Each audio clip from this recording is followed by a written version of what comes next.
है? कांग्रेस 150 साल पुरानी पार्टी है।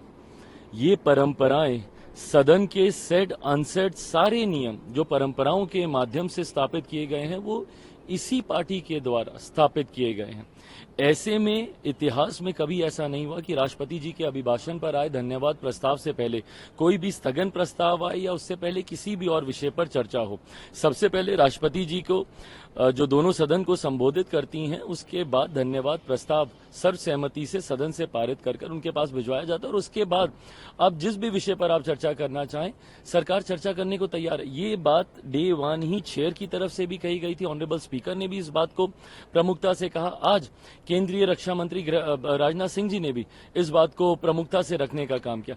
पर सिर्फ हंगामा करने के लिए आप हंगामा करेंगे जबकि नीट का विषय विपक्ष भी जानता है। सरकार के पास इसमें छुपाने के लिए कुछ नहीं है। सरकार का क्या लेना देना। बट हाँ, जो जानकारी सरकार के पास आई है सरकार का उत्तरदायित्व बनता है कि अपने हर स्टेक होल्डर से सरकार बात करे। इसमें कई बच्चे ऐसे हैं जो कि री एग्जामिनेशन के पक्ष में हैं, कई विपक्ष में हैं, कई नहीं चाहते कि री एग्जामिनेशन हो और ये दोनों पक्ष न्यायालय गए।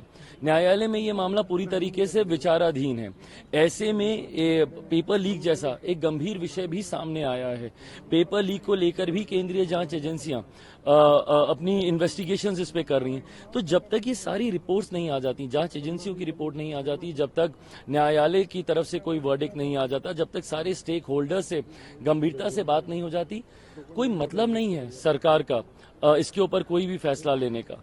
मैं इस बात को मानता हूं और सरकार की तरफ से इस बात को पूरी गंभीरता के साथ मैं कह सकता हूं कि सरकार सही समय पर छात्रों के हित में उनके भविष्य को मद्देनजर रखते हुए सही फैसला लेगी। सर, क्रिमिनल लॉ पर जिस तरीके से जो इम्प्लीमेंट आज से है उसको लेकर जो विपक्ष कह रहा है कि री एग्जामिन होना चाहिए, शशि थरूर ने बोला कि इस पर प्रॉपर डिस्कशन होना चाहिए था, मल्लिकार्जुन खड़गे ने बोला कि बुलडोजर जिस तरीके से प्रणाली लाई गई वो हम बिल्कुल भी लाने नहीं देंगे, तमाम तरीके की बातें कही गई उस पर। भाई अंग्रेजों के जमाने का कानून इनको चलेगा, बट अपने देश में बने हुए कानून जो कि पूरी चर्चा के साथ बनाए गए हैं, सारे पक्षों के विचारों को सुनकर बनाए गए।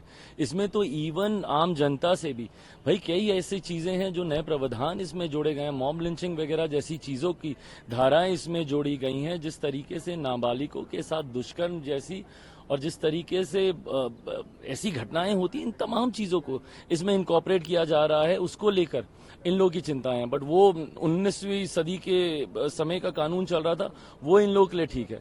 मेरी समझ के परे है कि भाई जस्ट बाय द वर्च्यू की सरकार ने कोई एक फैसला लिया है, आपको इसका विरोध करना है, ये सकारात्मक विपक्ष की भूमिका कतई नहीं हो सकती। लोकतंत्र में विपक्ष की भूमिका बहुत महत्वपूर्ण है, बट आपको अपनी भूमिका की गंभीरता को भी समझना होगा।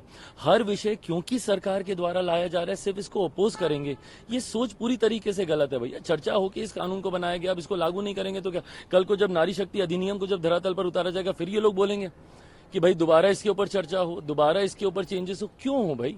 जब एक बार जब तमाम चीजों की चर्चा होगी, अब जो उसको धरातल पर उतारने का समय, इंप्लीमेंटेशन का समय है। और अब तो क्या इंप्लीमेंट हो भी गया, उसके तहत पहली एफआईआर भी उस पर दर्ज हो गई।